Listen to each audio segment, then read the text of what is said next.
Horror story. It was a known fact among the villagers. Stay clear of that man, the one with the shadowed eyes and tattered coat. Everyone called him Dorian, though no one remembered if that was truly his name. The older folks swore he had been around when they were children, as distant and unchanging as the mountains themselves. Dorian would appear without warning, drifting into town with the early mist or retreating into the thick embrace of the woods just as silently. Always alone, his presence was as much a mystery as the dark forests he called home. Children whispered about him around fires, their voices trembling in excitement and fear. They'd seen him once, in the dead of winter, barefoot on the frozen ground, eyes glazed as if lost in a trance. Some said he lived off the wild, that he could speak to animals, that he never aged. The braver ones dared each other to approach the treeline when he was spotted nearby, but none ever made it past the first towering pine before their courage failed them. Dorian's legend grew in silence, a spectral presence on the edge of civilization, a creature of the dark. One evening, as a crimson sunset bathed the mountains, a group of tourists arrived in the village. Strangers were rare here, and the locals were quick to watch them with the quiet scrutiny of those who know secrets best left alone. They were young, perhaps in their 20s, the type who traveled to seek thrills where others feared to tread. One of them, a tall, wiry man with a professional camera strapped to his chest, began snapping shots of the mountain's fog-covered peaks. His friends laughed and chattered, their voices loud against the evening's quiet. As they wandered into the local tavern, Dorian was there, seated in his usual shadowed corner, eyes half-lidded, sipping a murky drink from a chipped cup. When the newcomers entered, he raised his head, his gaze flickering to them just briefly. The camera clicked again, its flash capturing the barest glint in Dorian's dark eyes. The photographer didn't notice the warning mutters from the locals, nor the bartender's sharp look in his direction.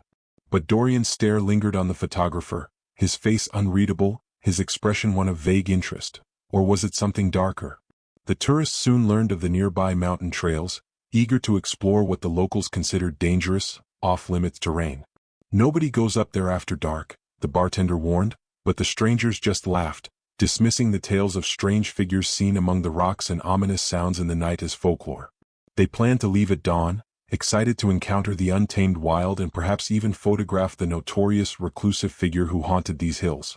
Unseen in the corner, Dorian listened, unmoving, his fingers gently tracing patterns along the rim of his glass. The following morning, just as the fog began to rise from the ground like the fingers of ghosts reaching for the sky, the tourists gathered their gear. A chill settled in the air, thick and oppressive, pressing against them as they left the village behind, following a narrow, twisting trail into the forest. The path was dense, obscured by gnarled branches and patches of tall grass that seemed to grow thicker, clawing at their ankles as they ventured deeper. Birds were silent here, and even the usual rustle of squirrels in the underbrush seemed absent, replaced by an eerie stillness. A few miles in, they caught a glimpse of something, or someone, ahead of them on the trail. A dark figure partially obscured by the shifting mist. The photographer's face lit up as he raised his camera, snapping a shot. The figure paused, turning slowly to face them. It was Dorian, standing perfectly still among the shadows. His face was calm, but his eyes held an intensity that was unsettling. The tourists waved and shouted greetings, calling out as if he were a park ranger or a fellow hiker. But he didn't respond. He simply stared, unblinking, his gaze pinning them in place. The photographer zoomed in, adjusting the focus on his lens, eager to capture this elusive man up close. Dorian's lips moved, as if murmuring something too quiet for them to hear, and then, with a slow, deliberate turn, he disappeared deeper into the trees, leaving only the faintest outline of his shadow slipping into the fog. Must be his home turf, one of them joked nervously, though a chill ran through their group. They tried to brush it off, but something about his silent departure left an impression, a feeling as though they were being watched, that the woods themselves were holding their breath. Still, they pushed onward, unaware that Dorian's shadow had not disappeared but lingered just beyond their line of sight, watching their every step. As they ventured farther up the winding path, they began to feel the cold tighten around them, sharper and more biting than any mountain air should be.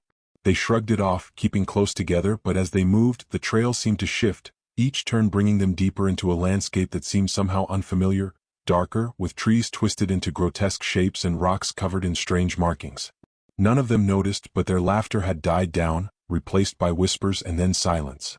And behind them, where Dorian had once stood, an unnatural shadow lingered, stretching itself long and thin, following them ever upward into the waiting embrace of the mountain's dark heart. The fog crept closer as the tourists trudged along, their initial excitement now dampened by an eerie, almost suffocating silence. The forest seemed alive, watching as if the trees themselves strained forward, their twisted trunks groaning, to bear witness to the intruders trespassing into something sacred. Every so often they'd catch sight of a shadow darting between trees, the shape of a man, but never quite close enough to identify. "Where do you think he lives?" whispered Rachel, the only woman among them. Her voice was thin, swallowed by the silence before it even reached the others' ears. The photographer, Mike, shrugged, glancing back down the path they'd climbed. "We're definitely far enough from the village. He's got to be living out here somewhere." Just as the group began to speculate about Dorian's life, a dark shape stepped onto the trail, just ahead, half concealed by a thick veil of fog. His coat hung loosely around him, long and tattered, brushing the ground as if he'd been wearing it for centuries. He stood there waiting. "Dorian?" Mike called out, lifting his camera instinctively. His finger hovered over the shutter button, but a strange hesitation gripped him, a sudden reluctance to capture the figure before him. Something felt terribly wrong, a sick feeling twisting in his stomach as he took in Dorian's gaunt, unmoving silhouette. The figure didn't respond, didn't even blink. Instead, he took a slow, shuffling step forward and then another, moving toward them. Without sound, without breath. His shadow stretched long, bleeding into the fog that clung to the ground. Rachel took a step back, clutching the strap of her backpack, her face pale. "We should go," she whispered, her voice barely audible as dread seeped into her tone. Mike opened his mouth to protest, to call out to Dorian and try to break the unspoken tension, but the words died in his throat. The figure before them had stopped. His head tilted to one side, slowly, unnaturally, like a puppet's limp nod. Then, with an unsettling smoothness, he raised one arm and pointed into the woods, directing them toward a narrow, dark path that veered sharply off the main trail. "Hell no," muttered Tom, another friend in the group. "We stick to the path. We go back." But even as he said it, he found himself frozen, eyes locked on the direction Dorian had pointed. It was as if an invisible pull, a magnetic force, tugged at his legs, drawing him closer to the shadows. He fought it, planting his feet firmly on the ground, but the rest of the group had already begun to drift in that direction, their steps slow, uncertain, like sleepwalkers. And then Dorian smiled. It was a smile that barely touched his lips, yet it radiated something sinister, something far darker than any of them could comprehend. Without a word, he turned and melted into the fog, leaving them standing at the mouth of that narrow trail. Why are we going this way?" Rachel stammered, panic seeping into her voice. But no one answered. They simply moved forward, each of them pulled by something they couldn't resist, a compulsion they didn't understand. The trees grew thicker, their twisted branches reaching out like skeletal fingers, casting dark shadows across the barely visible trail. Time seemed to stretch, each step feeling longer, heavier, as if they were sinking into some unseen trap. Then just as suddenly the fog lifted. They found themselves standing in a small clearing, surrounded by a circle of ancient trees. The air was heavy, thick with a strange smell, earthy, rotten, like wet soil mixed with something decaying. The ground beneath their feet was soft, giving way slightly with each step. They exchanged nervous glances, their unease now a full-fledged terror. Mike's camera beeped as he powered it on, hoping to break the tension. But as he raised it to his face, something glimmered from the ground, catching his eye. He knelt, reaching for it, his fingers brushing against a cold, metallic surface.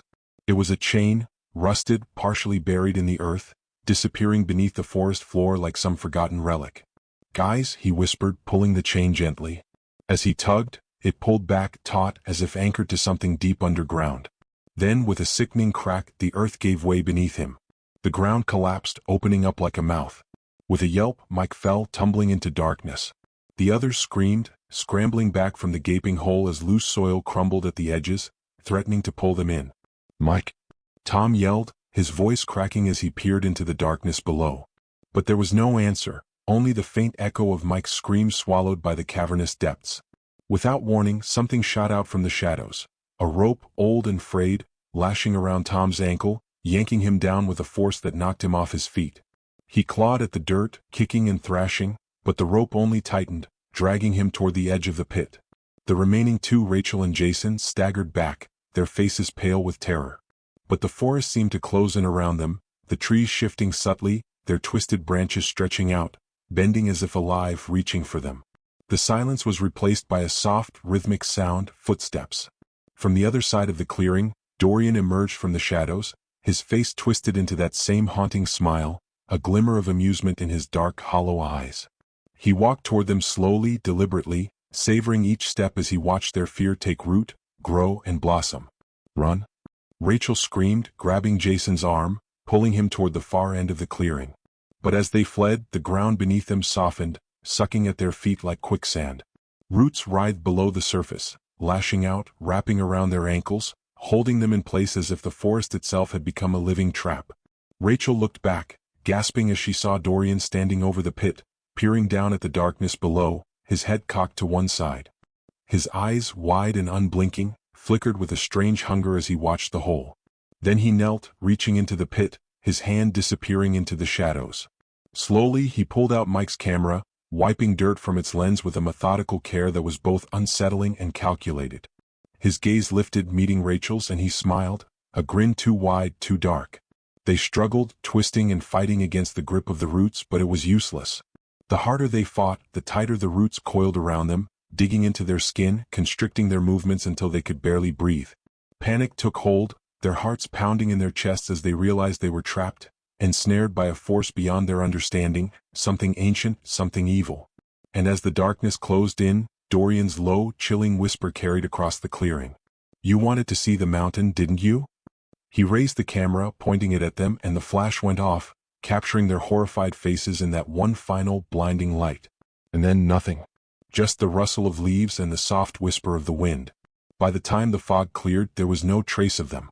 The forest had reclaimed what it had taken, leaving nothing but the quiet, haunted silence of the mountains. The villagers would search, of course, but they would find no footprints, no discarded belongings, only the forest, waiting and watching. And Dorian?